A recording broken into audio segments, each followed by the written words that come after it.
Ao vivo, gente. Boa noite. Boa noite a todos. Estamos com mais um Novo na Web, aqui testando e estreando ao domingo. Essa é uma versão de domingo, em que a gente pretende fazer um bate-papo, mais do que qualquer outra coisa, aqui com o meu amigo Índio e meu amigo Cássio, nós três pré-candidatos a vereador aqui pela cidade de Campinas. Cássio Índio, boa noite, pessoal. Bem, né? Boa noite, pessoal. Bom domingo para vocês. E estamos contentes de estar aqui com a presença de todos para a gente conversar um pouquinho a respeito do Novo e de Campinas. Obrigado. Boa noite, gente. Mais um domingão aí, mais uma semana que se inicia. E uma semana, assim, muito quente para nós pré-candidatos, porque é a última semana de pré, né, gente? Porque a partir do domingo que vem, a coisa muda de figura e vocês, assim, serão bombardeados por todos os lados pelos candidatos a vereador. Espero que todos vocês tenham, assim, aquele filtro, aquele compliance, aquele de saber quem escolher. Então, peço que vocês olhem o conteúdo, pesquisem e participem aqui do nosso programa para a gente poder tirar todas as dúvidas que vocês tiverem, que é muito gostoso esse bate-papo aqui que a gente tem, e esse bate-papo com regras, por enquanto, mas que a partir do domingo que vem vai ser mais solto. Vocês vão ver que vai ser mais solto. Boa noite a todos aí. Eu queria complementar, Índio, dizendo que o som do Índio caiu para mim. Espera um minutinho só. Mas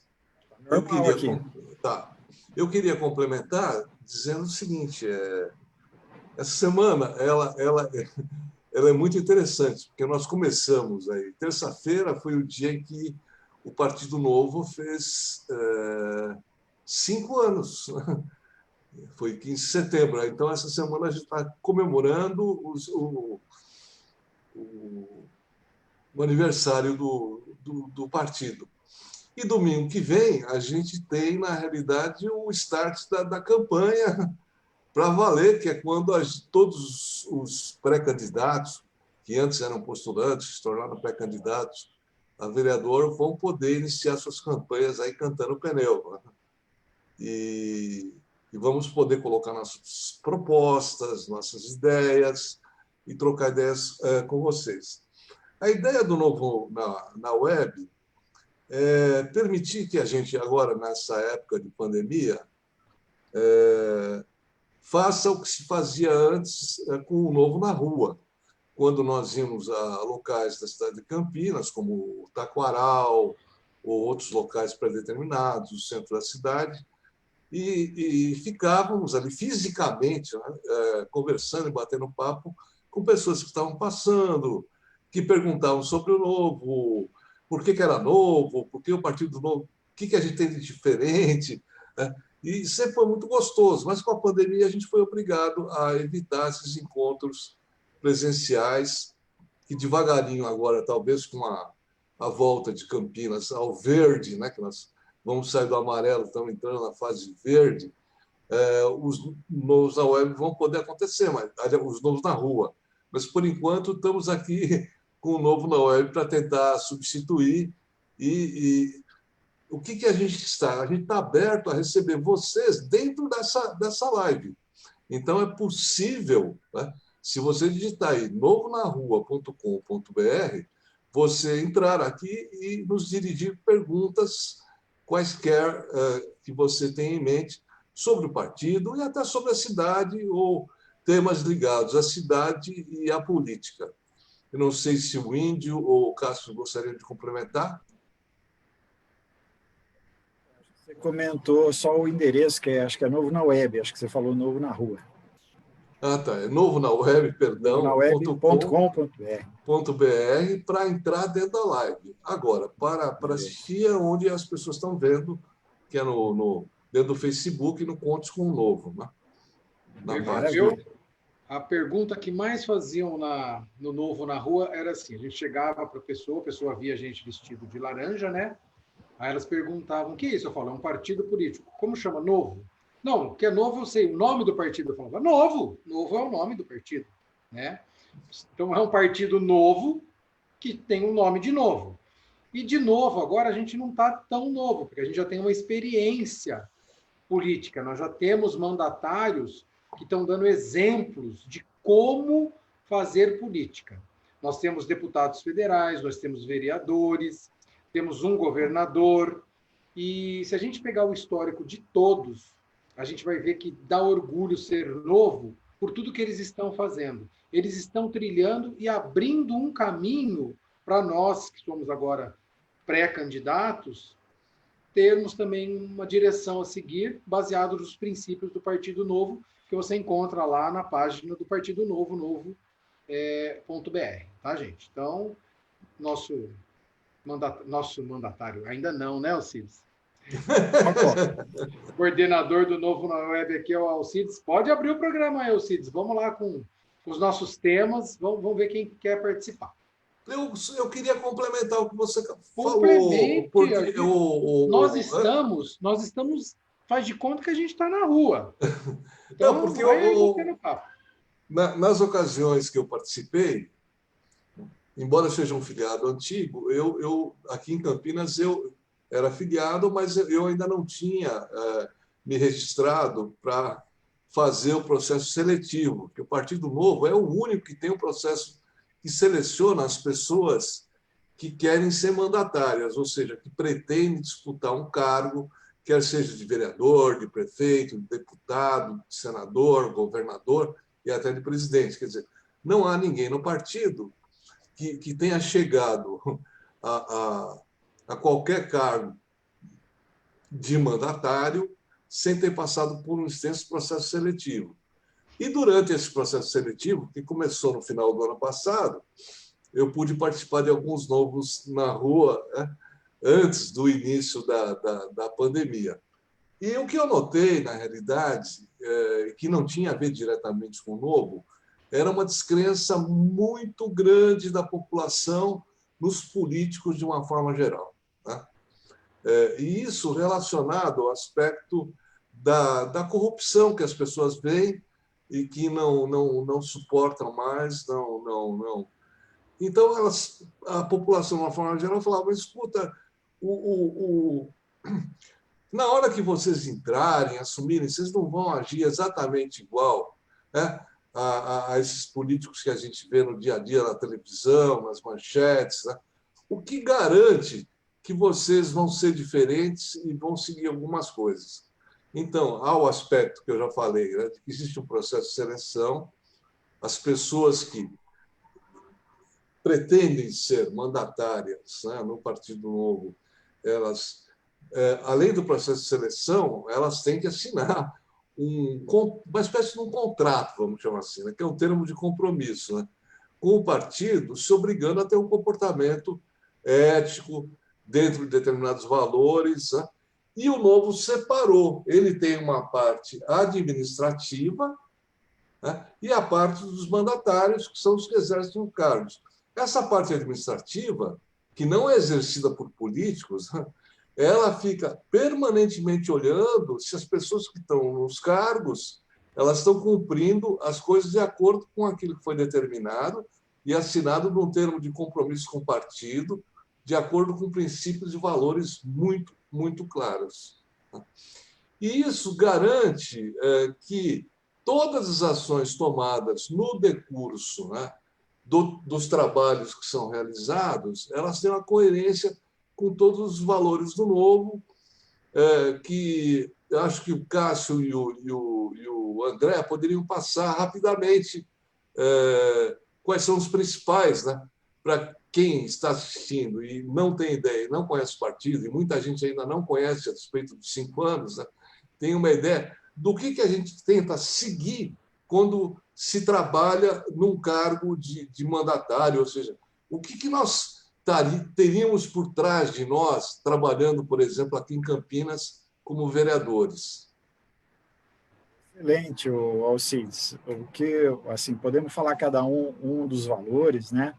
E um que eu gosto muito, que tem a ver com a minha área, que eu sou engenheiro, né? Sou gestor, sou empresário, é a parte do planejamento de longo prazo, entendeu? Então, o Novo, ele tem como, digamos assim, um princípio básico de que o país ele pode ser resolvido de uma maneira correta, pelo um caminho que seja construído através de um planejamento de longo prazo, né? Então, inclusive, isso daí é uma das coisas que eu acredito também, né? E é um dos motivos pelos quais eu entrei para o Novo, né? Então, assim, basicamente o que me levou a entrar ao Novo e entrar para ser selecionado para pré-candidato a vereador no momento, foram 3 coisas. A primeira coisa foi o Estatuto do Novo, né? Onde tem esses itens, sendo planejamento de longo prazo um deles. A segunda coisa foi os resultados que os mandatários que já têm mandato atualmente do Novo, né, no Congresso, deputados federais, deputados estaduais, vereadores, o resultado que eles estão possibilitando de melhoria para o país. São poucos, mas estão fazendo muita diferença, né? E o terceiro item foi que, ao começar a participar das reuniões, né, infelizmente fui a poucas, porque me filiei só no começo do ano, antes da pandemia, mas, de qualquer maneira, eu já consegui participar de algumas reuniões, onde eu percebi, entendeu, a intenção, e comecei a conhecer as pessoas que estão no Novo, os voluntários, que são muitos, né, e as pessoas interessadas em participar do processo eleitoral, todos com ética, com postura, né, com discursos em prol da cidadania, da população, e não existe espaço para pessoas desqualificadas que não têm capacitação para exercer uma gestão pública, né? Então, isso daí é o que eu entendi assim e me apaixonei logo de cara, que eu sempre quis entrar num partido político, né? Mas nunca tinha encontrado essa possibilidade na realidade. E o Novo, com 5 anos, ele já está fazendo muita diferença no país. Vai lá, Índio. Bom, a minha história com o Novo, por incrível que pareça, começou no Novo na Rua. Eu sou frequentador assíduo do Parque Taquaral, praticamente todos os dias eu corro lá, menos as segundas-feiras, que teoricamente era o dia que eu devia mais correr, porque a gente exagera no final de semana, né? Segunda-feira era o dia que eu tinha mais que correr, mas segunda-feira eu não corro. Eu dou uma descansada na musculatura e corro terça a domingo. E num desses domingos eu vi o pessoalzinho de laranja, fui lá perguntar, foi onde eu conheci o Novo, estudei o Novo, né? E o que eu mais gosto no partido, e eu assim peguei como a minha meta, é o fim dos privilégios e das mordomias com o dinheiro público. Eu acompanho muito a Janaína Lima e eu pretendo fazer assim, do gabinete que ela tem em São Paulo, que ela criou um crossworking maravilhoso, ela abriu para a população, né? Para quem não sabe, a Janaína é vereadora em São Paulo. Vereadora, pré-candidata à reeleição. E ela foi a primeira vereadora do nosso partido. E o que ela criou? E eu acho legal e acho que a gente consegue fazer. Esse foi um dos grandes motivos de eu ter entrado para a política. Ela conseguiu economizar verba pública do gabinete dela, cortando privilégio. O que é cortar privilégio? Carro oficial não se usa. Consequentemente, não se usa o combustível. Eu não sei se vocês sabem, mas eu andei pesquisando o carro. Quanto custa um aluguel de um carro de vereador? Esse aluguel custa R$2.000 por mês. Multiplica isso por 33. Mais gasolina, 370 litros. Dá para o cara viajar daqui à Bahia e voltar sempre. É muito gasto desproporcional. Esse dinheiro, o que a Janaína fez? Ela conseguiu reverter. Porque não adianta a gente economizar e a gente não reverter. Nós temos que fazer projetos para que esse dinheiro volte em benefícios para a população. E ela conseguiu que isso retornasse para a educação da primeira infância. Então, nós que somos candidatos, pré-candidatos agora, nesse momento, temos que pensar nisso. Cortar assessores, ter assessores realmente que trabalhem, porque você lá tem direito a até 7 assessores no seu gabinete. Aqui em Campinas. em Campinas. E, Tá. por incrível que pareça, desses 7, muitos nem comparecem na Câmara. O próprio vereador, às vezes, também não comparece na Câmara. É outra coisa também que a gente tem que parar para pensar. Se o cara se disponibiliza a querer ser vereador, ele tem que ser vereador. Ele não pode ser dentista, médico, advogado, continuar sendo dentista, médico, advogado e vereador. Porque ele vai ser vereador nas horas vagas. E a gente não quer gente nas horas vagas, a gente quer alguém lá todo tempo. Então, se o cara se predispõe a se candidatar para um cargo público, ele tem que abrir mão do seu trabalho para trabalhar em prol da população. Vereador é um zelador. Vereador zela pelo interesse público, fiscalizando o prefeito e mais, gente, eu vou arrumar muita briga, fiscalizando os próprios vereadores. Então, a gente tem que fiscalizar, a gente tem que entrar, a gente tem que fiscalizar, a gente tem que economizar e tem que reverter isso para a população. Simples assim. Muito bom. Eu queria só complementar essa questão do dinheiro, que também era uma coisa que as pessoas perguntavam, né? Vocês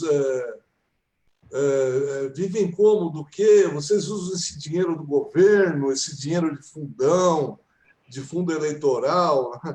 Eu dizia, não, né? Nós, por princípio, não usamos verba de fundão ou de fundo eleitoral para financiar campanhas políticas. Aí eles falaram, mas como que o partido vive? As pessoas perguntavam, como é que é? Então, não, ela vive porque ela tem filiados que, ao conhecerem ou terem conhecido e visto esses princípios, essa forma de atuar, contribuem mensalmente com uma quantia pouco maior que R$30, 30 ou mais reais, elas podem contribuir com mais se quiserem, como filiadas do partido. E é isso que dá uma certa sustentação para a administração do mesmo, de um lado. Isso é bom, isso é bom. Eu vou até pegar um gancho, já que a gente está na rua, né? O gancho é o seguinte, esse é muito importante, o filiado, porque o filiado ele contribui. Se nós fizermos alguma coisa errada, alguma coisa que ele não concorde, ele para de contribuir. Olha o compromisso que a gente tem com esse filiado. Nós temos que seguir, sim, as riscas, as determinações, o compromisso de ética do partido, porque o filiado, ele é o nosso patrão. Ele é o filiado que contribui. Então, ele vai falar, o André não está sendo legal. Sabe o que acontece? A gente perde filiado. Então, olha só o compromisso. A gente tem um fundo partidário. Vamos falar do partidário, que é aquele que o partido recebe todo mês. Todo mês o partido vai receber, quer queira tenha mais ou menos filiados. Nós não. A gente vive dos filiados. A gente não vive do fundo partidário. Para quem não sabe, é um fundo que é seu dinheiro, né? São dinheiro dos impostos que você paga, que são divididos entre os partidos. Por exemplo, os nossos presidentes de diretórios são voluntários. Os nossos diretores, tesoureiros, são todos voluntários. Ninguém tem salário. Nos outros partidos, eles vivem salário. Então, gente, olha o diferencial. O Novo já começa dando um exemplo de administração dentro do partido. Gente, é isso que a gente tem que fazer. De dentro do partido, sair para política. Simples assim. Então, mas o fato é que o dinheiro que é usado no partido é o dinheiro das pessoas que acreditam no partido, nas suas ideias, nos seus ideais, nos seus valores e nas pessoas que estão trabalhando ou na sua parte administrativa ou que estão trabalhando como mandatárias em cargos eletivos. Muitas vezes as pessoas me perguntavam, puxa, mas qual é exatamente, não está muito clara ainda para mim a diferença com os partidos. Eu falei, olha, a diferença é muito grande. Tudo que você compra, né, tudo que você paga, você recolhe impostos. Se você trabalha do seu salário, são recolhidos impostos. Esses impostos vão para um grande senhor chamado Estado, que decide onde, como e quando vai gastar esse dinheiro.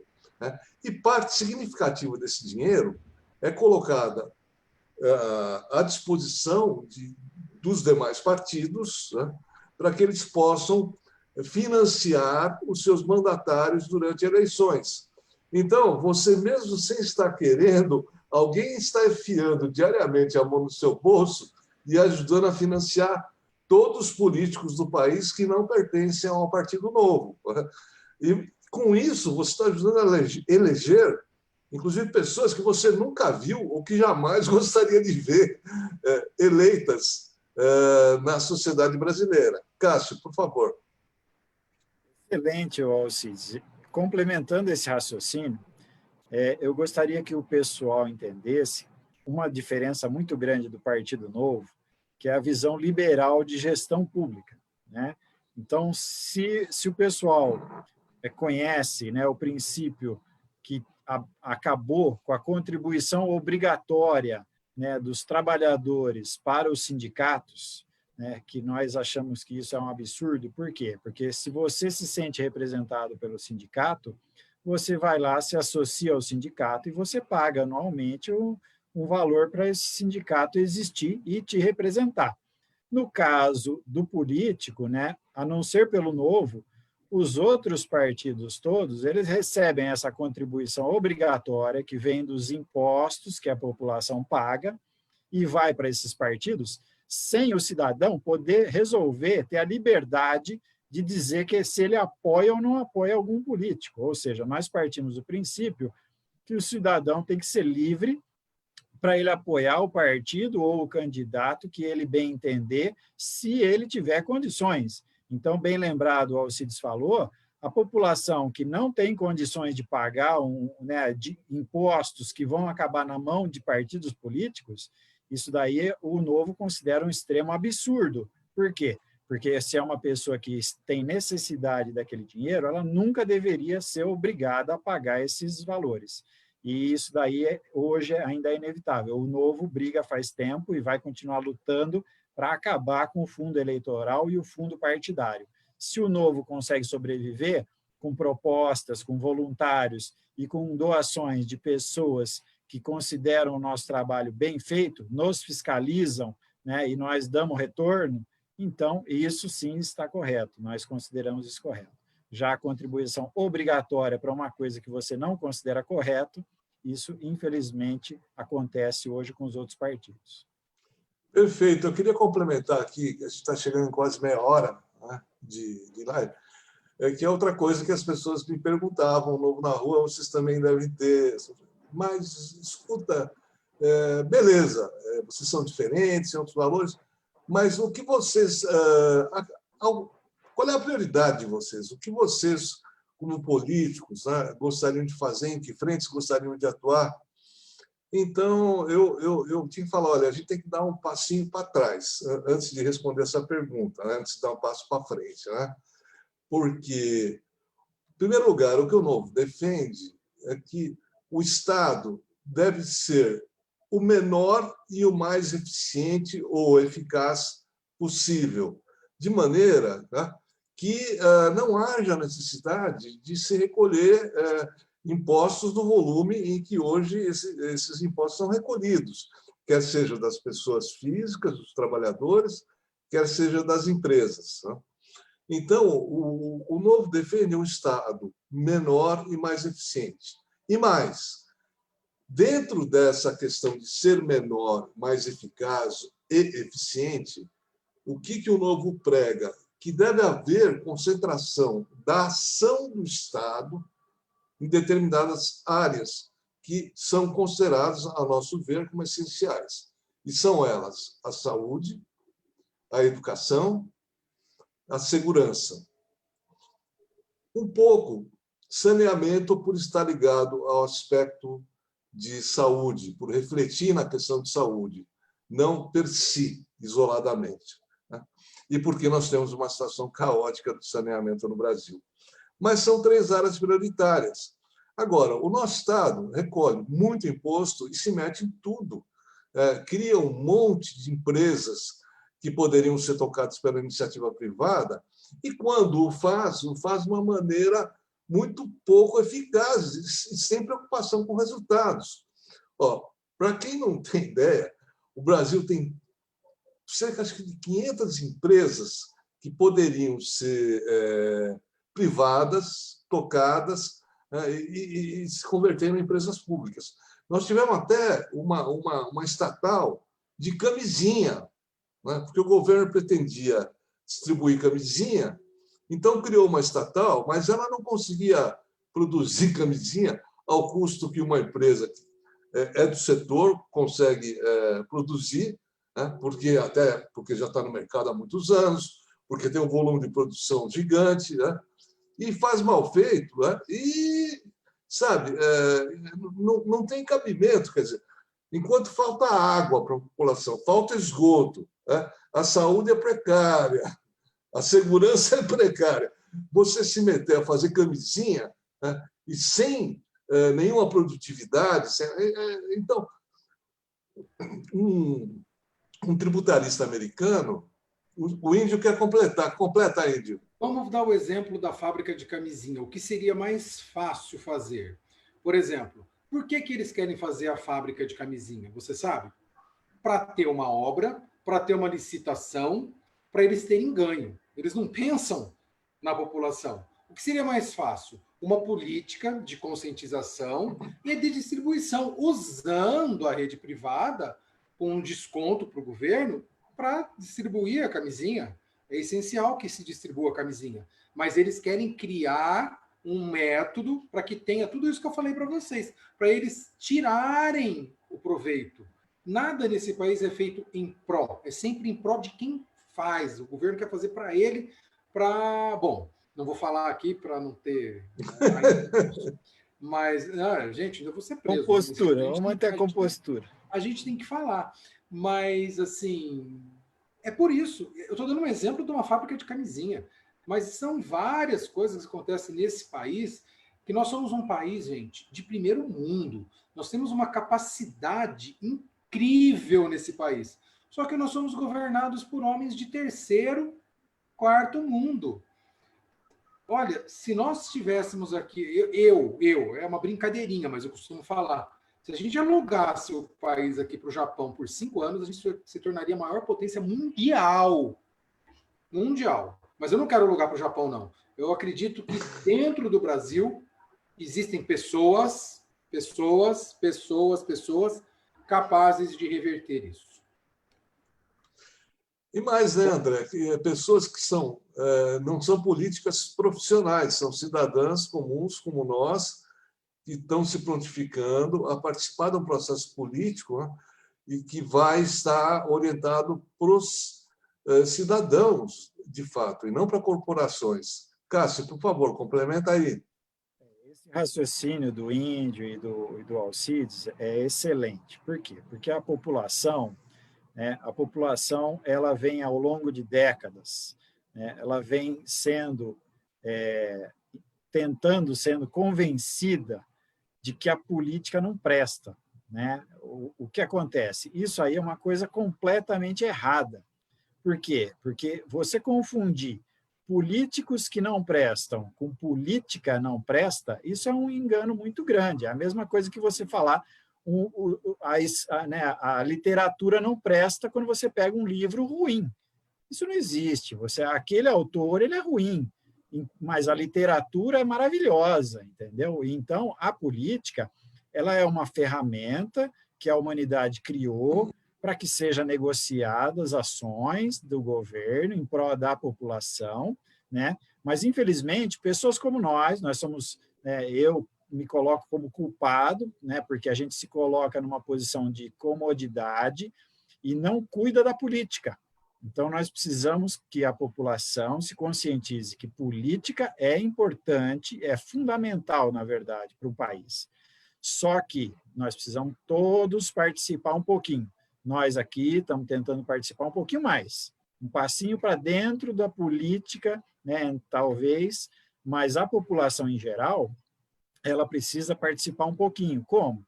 Apoiando bons partidos, conhecendo o que o mandatário faz, fiscalizando o executivo, fiscalizando o legislativo também, como o Índio mesmo comentou, nós temos legislativo pelo país todo que gastam demais, sem a menor necessidade, entendeu? Campinas tem aí assessorista no elevador, umas coisas que, assim, coisas do século passado, que só comem o dinheiro público, entendeu? Então, nós precisamos o quê? Transformar a política, né? Como? Participando, entendendo, aprendendo como que o político deve se comportar e verificando se ele leva isso daí adiante, entendeu? Então, é assim, faz parte do que a gente está contribuindo e a gente gostaria que toda a população fizesse junto com a gente, construísse uma política séria, porque é possível, sim. Tem muita gente que já faz isso. O Cássio, eu queria complementar, se você me permitir, né? Sem dúvida. Para a população entender, na verdade, se a gente olhar aí as décadas passadas, tentaram nos passar uma noção de que o Estado é o grande salvador, é o grande pai, né? E que, por ser o grande pai, por ser o grande salvador, ele tem o direito de recolher tributos à vontade, né? Você vê, Tiradentes foi esquartejado porque se mandava para Portugal 20% da extração mineral. Hoje nós extraímos 40% da produção do Brasil sob a forma de impostos, né? E Tiradentes deve estar virando na tumba. Se ele vivesse hoje, a gente teria uma meia dúzia de Tiradentes revoltados aí, e esquartejados. Então, não pode, o Estado não é o grande pai. O Estado não é o salvador da pátria, né? Por quê? Isso é olhar um pouco, até, me perdoem, né, aqueles que me ouvem, olhar as pessoas de um modo muito infantilizado, como crianças. Tipo, os cidadãos não sabem o que eles querem, os empresários não sabem se conduzir, se comportar, portanto, eu, Estado, vou recolher o dinheiro deles e vou construir fábricas, vou planejar o que as pessoas têm que consumir, o que as pessoas têm que demandar, e vou ficar fazendo milhões, não é milhares, é milhões de leis para dizer como que essas crianças têm que se comportar no seu dia a dia, sejam empresárias ou não. Então, gente, sabe quem é o grande salvador da pátria? É você.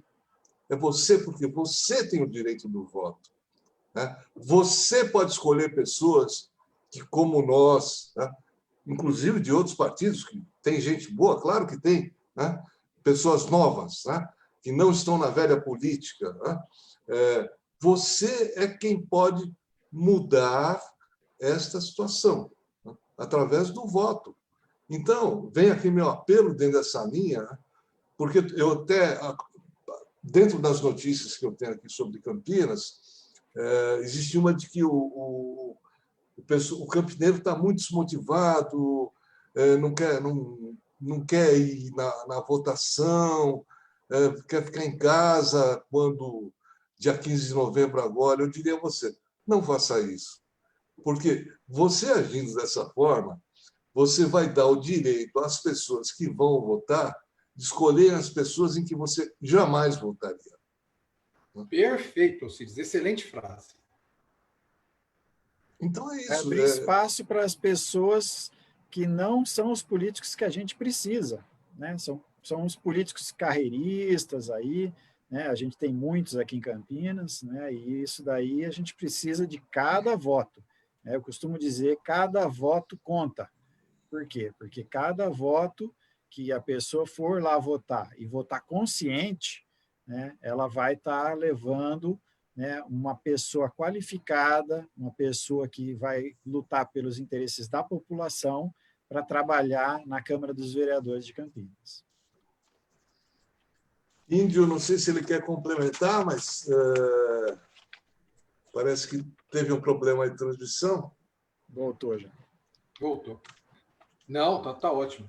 Eu queria falar um negócio aqui, vamos lá. Gente, a gente combinou, nós três aqui, antes de começar o programa, todas as pautas do programa. Mas a coisa vai tomando um vulto tão gostoso que eu acho que se a gente não combinar mais, Alcides, vai ser mais legal. Porque você viu, a gente não está falando nada do que a gente combinou, a gente está falando coisas gostosas, coisas prazerosas que foram surgindo, né? Eu queria até te perguntar uma coisa, Alcides, assim, o Novo e o empreendedorismo. Acho que no dia 15 agora, que o Novo fez aniversário de 5 anos, o Ricardo Melão conseguiu aprovar um projeto em São Paulo justamente sobre empreendedorismo. A gente teve uma live semana passada, terça-feira, maravilhosa, com o Fábio Boa Sorte. É isso, né? Isso, Fábio Boa Sorte. Fábio Boa Sorte. que assim me deixou muito contente, né, Alcides? Relembrando a live do Fábio aí, Alcides, eu assim ouvi para as pessoas que eu compartilhei só elogios. E você? O que você achou? E o Cássio também. Bom, eu quero voltar um pouquinho, de novo, um passo atrás para andar dois para frente, né? O que acontece? Nós já estamos aí desde 2014 com o Brasil crescendo muito pouco, de uma forma insuficiente, né? E o nível de desemprego no país vem aumentando de uma forma brutal. E não sei se vocês puderam ler hoje, inclusive no estado de São Paulo, nós chegamos à cifra aí de desempregados em torno de 14%, quer dizer, a maior da história. Esses são os desempregados, né? Se você somar aqueles que desistiram de procurar emprego porque não tem, essa cifra vai para 25% a 27% da população que poderia estar trabalhando. Então, o que ocorre? Na nossa sociedade hoje, e nessa conjuntura de pandemia, e principalmente pós-pandemia, não vai existir tão cedo emprego disponível para muita gente. E a única forma, né, da pessoa poder sobreviver é ela se tornar, em parte, empreendedora. Começar a fazer... Vocês dizem, mas como assim? A pessoa que é desempregada vai virar empreendedora, empresária? É claro, ela pode. Agora, a dona Maria, quando resolve comprar chocolate e leite, fazer lá um docinho, né? ou compra farinha, sal, frango, faz lá umas coxinhas, faz umas empadinhas, né? E começa a vender isso, ela está empresariando. Ela está gerando renda através do trabalho dela, sem estar numa condição de empregada, certo? Ela está sendo patroa de si mesma. Bom, e eu acho que a nossa live, complementando, que eu até queria deixar para o Cássio falar, foi excepcional, porque a gente trouxe o Fábio Boa Sorte, que falou para nós sobre microcrédito assistido e orientado. O que é isso? Né? É um crédito de valores muito pequenos, que começa com valores muito pequenos, que atinge essas pessoas que estão ou desempregadas ou que até não estão inseridas na economia de forma oficial, que não tem documento, que não tem maneira de obter um banco comercial, seja porque não tem documento, seja porque o juro é muito alto, inviabiliza seu negócio, de obter que vai aumentar consideravelmente esse número de pessoas aí. Exatamente. Então, nós estamos tendo uma explosão de pessoas que estão indo para essa situação, né? Se elas não se virarem por conta própria, o se virômetro, né? Não empresariarem, elas não vão ter emprego. Se não tem emprego, não tem comida em casa, não tem almoço, não tem jantar. Quer dizer, e o governo não vai ter condições, o nosso grande pai, de ficar dando R$600 para Deus e todo mundo, com um volume crescente de pessoas, numa ação assistencialista, não vai ter condições de ficar subsidiando pequenas e médias empresas ou até setores inteiros o tempo todo. Então, tem que haver, assim como na administração pública o Cássio vive falando em choque de gestão, né? A gente tem que ter um choque de empreendedorismo no país, né? Usando o microcrédito orientado e assistido para ajudar a financiar essas pessoas que perderam seus empregos, né? E que não podem ficar, até porque o governo não tem caixa para isso, eternamente recebendo uma ajuda monetária, porque nós já estamos aí com uma dívida interna que é praticamente um PIB, né? É um ano de produção do Brasil, quer dizer, não há mais aonde tirar dinheiro, né? Então, a coisa é muito complicada. Então, eu acho que a gente tem que começar a pensar em soluções novas, soluções planejadas, né? Os governos, tanto a nível federal, estadual e municipal, vão ter que implantar programas de assistência e fomentação do microempreendedor. A gente deveria ter em Campinas uma secretaria do empreendedor, a gente não tem. A gente tem uma secretaria do emprego, mas não tem emprego que dentro da secretaria. Então, é melhor criar uma secretaria do empreendedor, né? e começar a fomentar o emprego e atrair empresas que praticam o microcrédito, né, assistido e orientado. Porque, para quem não sabe, o microcrédito assistido e orientado, além de ter pequenos valores, né, começar com pequenos valores, ele é uma coisa em que existe acompanhamento desde o processo de geração do primeiro crédito, uma adequação à capacidade de pagamento que o microempreendedor tem e um acompanhamento durante esse processo. Tanto que o nível de inadimplência no Brasil e no mundo do microcrédito é muito, muito menor do que a inadimplência que existe em créditos comerciais. É 2% ou menos. Não é aquela coisa que se costuma dizer, não, pobre é honesto e paga. Não, não é isso, não. É que a pessoa ela paga aquilo porque ela, quitando aquela primeira operação, ela já faz uma segunda, expande um pouquinho, aí ela paga aquela segunda, ela faz a terceira, ela expande um pouquinho, aí ela faz a terceira, começa a empregar alguém da família, algum conhecido, o vizinho, um parente, começa a crescer. Então, daquela coisa que era informal, né, que era não legal, ela vira formal, legal, ela gera renda, ela gera emprego, né, no movimento crescente. Então, esse mesmo dinheiro que foi colocado a fundo perdido poderia, em parte, ter sido colocado para gerar créditos produtivos, né, e tirar a pessoa desse estado de miséria, tirar as pessoas da falta de dignidade, né? Porque isso aí, as pessoas que não conseguem nem se inserir no mercado de trabalho, nem se inserir economicamente, elas perdem a dignidade humana e o senso de cidadania, né? Então, o que o Novo gostaria de fazer? Que as pessoas resgatassem paulatinamente, não é uma coisa da noite para o dia, o senso de cidadania, seu senso de dignidade, como seres humanos, em primeiro lugar. Falei demais. Exatamente, Alcides. Na situação, né, onde desde muito jovem, aí, que eu acompanho a política desde jovem, né, nem tinha muito consciência a respeito disso, agora é mais recentemente que eu, né, tomei consciência de que eu sempre fui político desde moleque, né, só não era ativo nessa área, né. O que acontece? Na área financeira, né, é uma das áreas que sempre me chamou muita atenção, né. Por quê? Porque as instituições financeiras, elas movimentam o dinheiro do mundo todo, você entende? E essa destinação desse dinheiro, ela nunca foi feita de uma maneira democrática.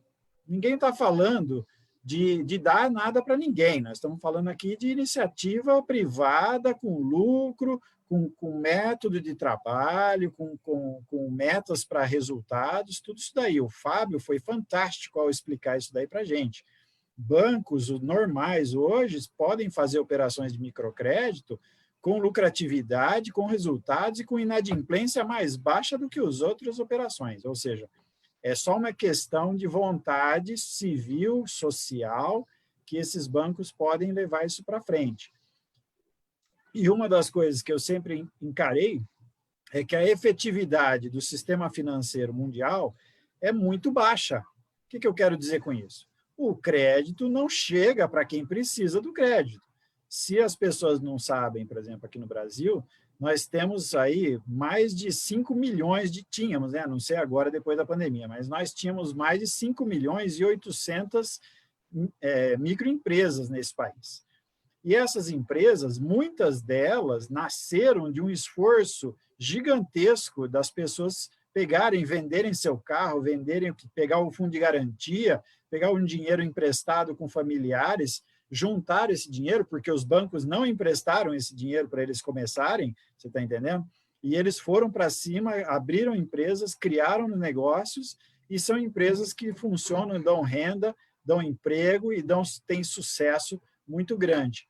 Então, como você falou, e eu acredito, e o Fábio também pensa dessa mesma maneira, né, eu acredito que nós poderíamos transformar aí 24 milhões de pessoas que estão sem possibilidade de emprego, né, porque estão desempregados ou porque nem estão procurando mais, né, milhões delas, sei lá, 2 milhões, 10 milhões, não sei. É questão de correr atrás desse pessoal e incentivá-los a fazer esse tipo de coisa.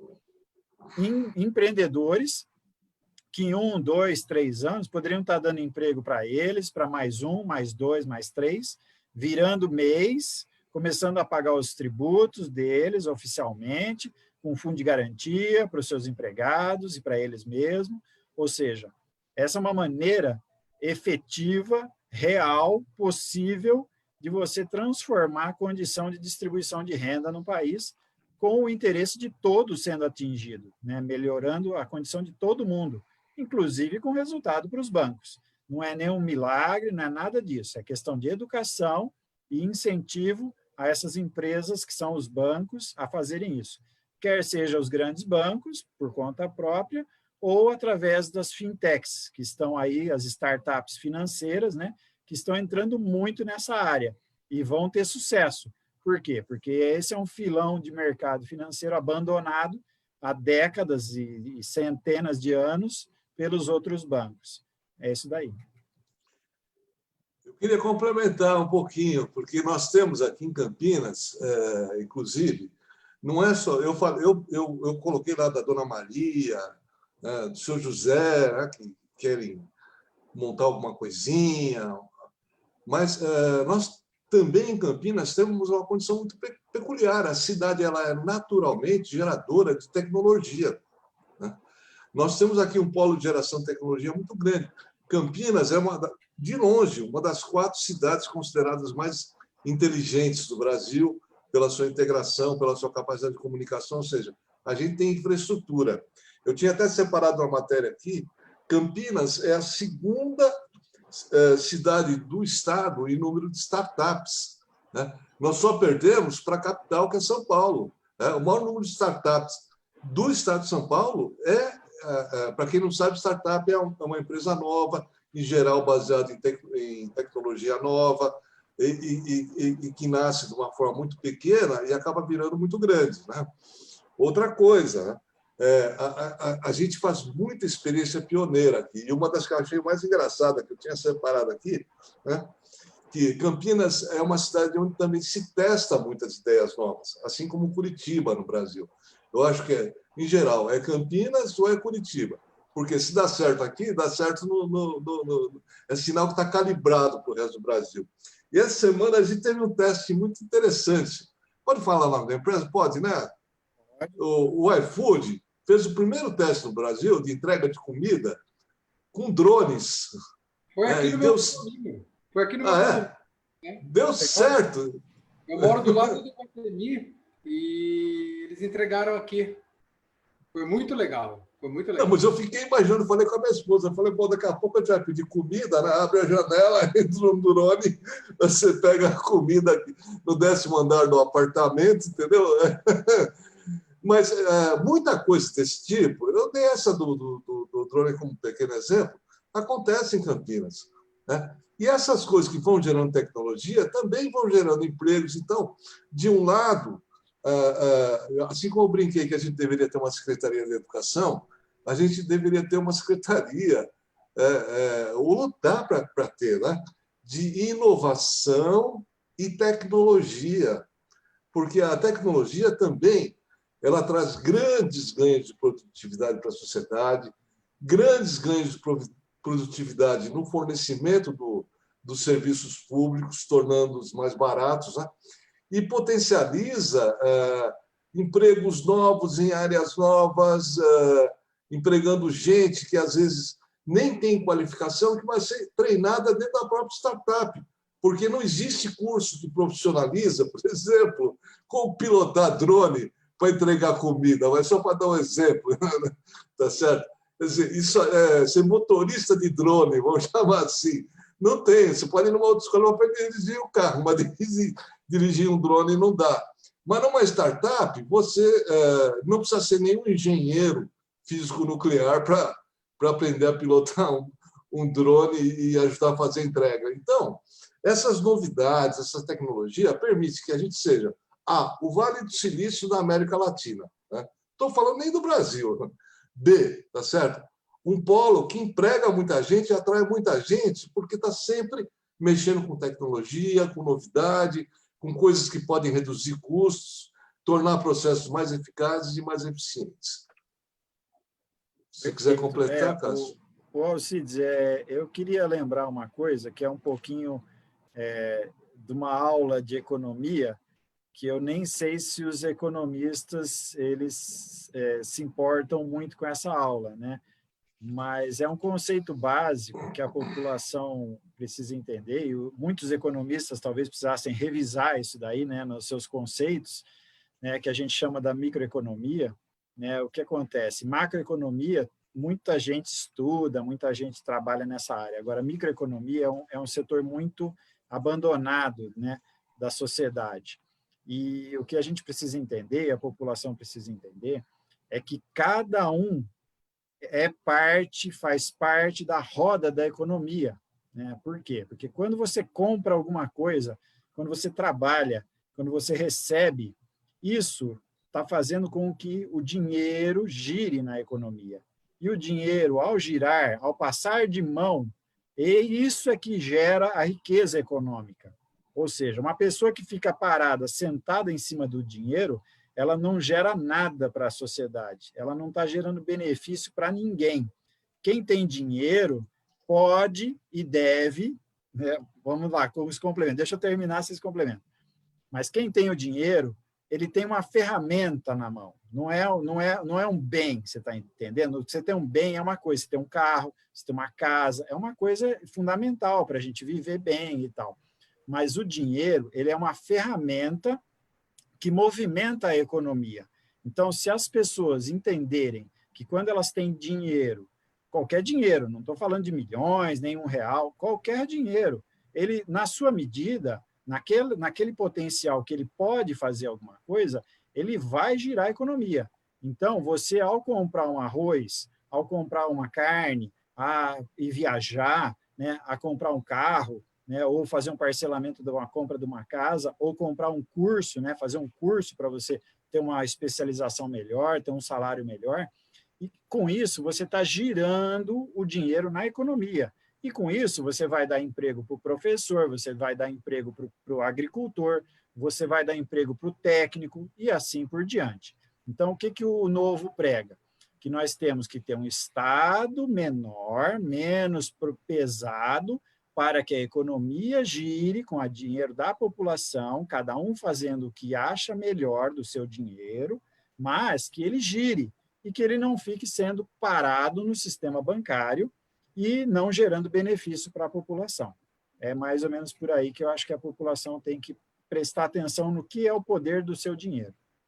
Sensacional. Eu só entrei porque eu queria que o André finalizasse essa live contando uma história, com aquela historinha. Alcides, pela sua risada, eu já sabia que era isso. Eu vou finalizar, mas eu quero um comentário do Cássio, porque do Alcides eu já sei o comentário. Mas o Alcides, se quiser comentar também, mas, Cássio... Não, eu vou comentar também, porque eu tenho um comentário novo. Tá bom, para todo mundo ver o seu comentário. Vamos lá, e a gente encerra a live com esses 2 comentários de vocês. Então, minha participação vai ser contar essa história, que é muito legal.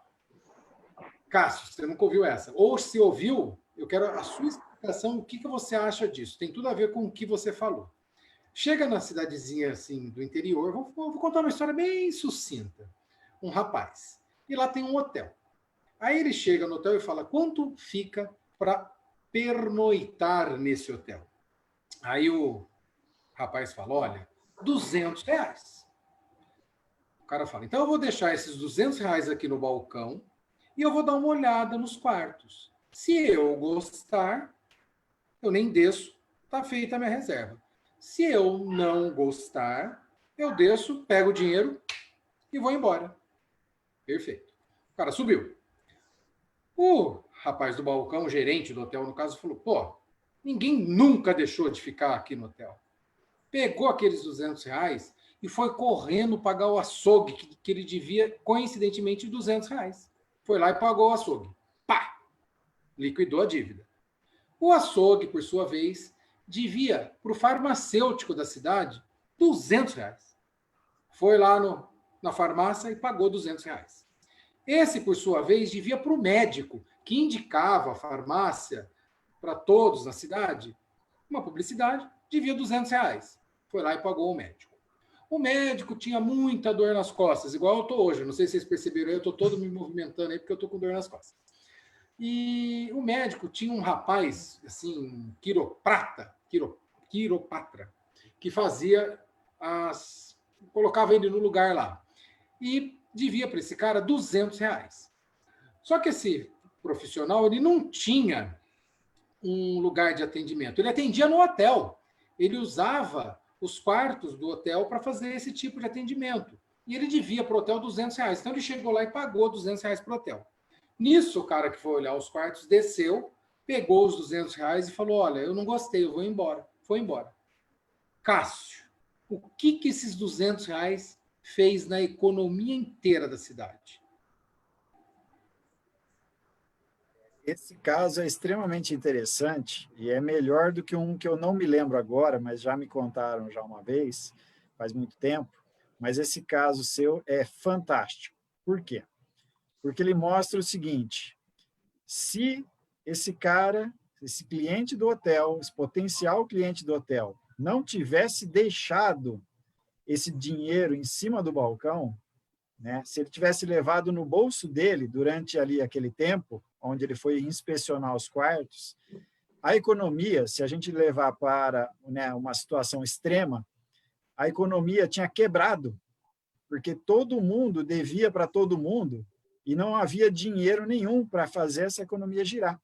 Você está entendendo? Então, quebraria a economia se esse cara não tivesse injetado um pouco de dinheiro na economia. Então, isso o pessoal da economia chama de injetar de recursos, né, na movimentação financeira do país, e isso é fundamental. Isso é um dos papéis do sistema bancário, né, seja ele dos bancos oficiais, mas dos bancos particulares. Só que a obrigação mesmo é do banco oficial, né, os bancos oficiais, Banco Central, Banco do Brasil e Caixa e tal, que são oficiais. Mas, de qualquer maneira, você veja que fez a diferença entre tudo e nada. Ou seja, na situação dessas pessoas que receberam esse dinheiro, se elas tivessem numa necessidade extrema, isso poderia significar a diferença entre passar fome e não passar fome. Você entende? Então, assim, a preocupação que o governo tem que ter, né, os bancos têm que ter, e é por isso que eu prego uma reforma, né, do sistema financeiro, como eu havia comentado anteriormente, né, o papel do sistema financeiro de um país é viabilizar a circulação do dinheiro, né? Não é criar dívida, não é criar lucro, né? Ele pode ter lucro, claro, como iniciativa privada não tem problema nenhum. Toda iniciativa num país pode ter lucro, num país liberal, né? Claro, como o Brasil.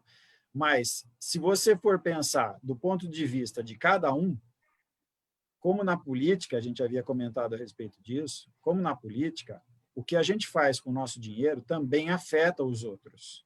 Então, a nossa postura de o que fazer com o dinheiro, se é para rodar a economia ou se é para ficar sentado em cima dele, esperando o sistema bancário dar 1%, dar 2%, a gente tem que pensar bastante a respeito disso, entendeu? Como eu já abri 3 empresas durante a minha vida, né? As pessoas muitas pessoas consideram isso interessante, e eu considero isso extremamente interessante. Eu entendo que muita gente no país enxerga as dificuldades de você ser empreendedor como sendo maiores e desistem de abrir empresas, né? Eu incentivo que as pessoas abram as suas empresas, e o Partido Novo, né, os mandatários do Novo atuais, e nós, se viermos a ter oportunidade de trabalhar nessa área, nós pregamos e vamos trabalhar arduamente para reduzir a burocracia, para reduzir a carga tributária, para que as pessoas tenham incentivo a usar o seu dinheiro para girar a economia, para criar negócios, criar empresas e fazer com que a economia cresça. Eu tenho certeza que se a gente fizer coisas nesse sentido, a gente pode, em poucos anos, aí, ter crescimentos na faixa de 5% ao ano do PIB, 7%, ou até 10%, porque o Brasil já teve esse tipo de crescimento no passado, só que foi numa época que o governo colocava incentivo muito forte, direcionando algumas áreas. E isso não pode acontecer mais. Isso tem que ser orgânico. O que eu quero dizer com isso? As pessoas todas, as empresas todas, os empresários, as pessoas que têm dinheiro, elas têm que fazer isso de uma maneira espontânea e não de uma maneira forçada, obrigatória pelo Estado. Então, assim, a minha opinião é nesse sentido. Não sei se era isso que o Índio gostaria de ouvir aí. Não, não, tá, foi ótimo, Cássio. Eu queria fechar, que a gente está batendo exatamente aqui nos 60 minutos, né? E complementar o que você falou com a historinha do... Eu fiquei pensando profundamente, né? Outro dia me perguntei, né? O que é o PIB, né? O tão famoso PIB, né? É o Produto Interno Bruto, que é a soma, né, dos produtos, serviços e rendas de um país, né? Nessa historinha aqui que o Índio contou, que você até referiu, o que existiu aí de importante e diferente? Uma coisa que eu diria que é a credibilidade, né? A hora que a pessoa chegou no hotel, ela acreditou que o hotel seria, deixou R$ 200, né? O pessoal do hotel acreditou que a pessoa ficaria no hotel, foi lá e quitou a dívida com a farmácia. E assim foi. Um acreditou no outro. Então, voltando um pouquinho a tudo que a gente falou nessa live, né? A questão da credibilidade num país, num estado, num município, ela é também, embora não esteja nos manuais clássicos de microeconomia ou macroeconomia, né? Ela é um fator multiplicador do PIB, quer seja o PIB de uma cidade, quer seja o PIB de um estado, né? Então, na medida em que a gente conseguir trabalhar para os cidadãos, né? Não em projetos da direita ou da esquerda, mas projetos que beneficiam a cidade e seus cidadãos, a cidade e seus empresários. A gente vai aumentar a credibilidade entre as pessoas e as empresas. E isso em si, independente dos montantes colocados, vão multiplicar os negócios de uma forma excepcional e gerando um crescimento exponencial, que é tudo que a gente precisa. Então, assim, acho que deu nessa hora, de bate-papo que a gente teve, para o pessoal que não conhecia nada do Novo, pelo menos conhecer um pouquinho do que a gente pensa e de como a gente pretende trabalhar. Se alguém perguntar para qualquer um de nós se nós temos a fórmula pronta, a solução, né, que eu vou tirar ali vou abrir uma porta, vai sair uma solução mágica, vai resolver tudo. Não temos. Mas nós temos esse espírito de gerar essa credibilidade, trabalhar de forma honesta, trabalhar a favor da população, o que vai nos obrigar a estudar, em cada caso, qual é a prioridade, como isso pode ser feito da melhor forma, como isso pode ser melhorado e como isso pode ser resolvido, né? E isso vai nos levar a uma solução melhor, né? E vamos estar sozinhos nisso? Não vamos. Vamos ter que nos unir a outros, aqui em Campinas, a outros vereadores de outros partidos, mas tudo que a gente quer é dialogar e conseguir viabilizar para a cidade aquilo que é importante, né? E, claro, criticar aquilo que não é, independentemente de ser da esquerda, do direito, do centro ou de baixo. Então, é isso que eu queria completar. Se vocês não tiverem mais nada, eu agradeço a vocês dois e a participação, dou os parabéns a vocês e às pessoas que estiveram aqui nos vendo durante essa live de 1 hora. Muito obrigado. Assim somos. Obrigado a todos, pessoal. Boa noite, boa noite, boa noite. Boa noite, pessoal. Obrigado ao Cides, Índio, pessoal que está assistindo. Boa semana aí. Para vocês Boa todos. semana. Tchau. A gente se vê no próximo domingo, né? Deus quiser. Tá bom, tá legal. Tchau.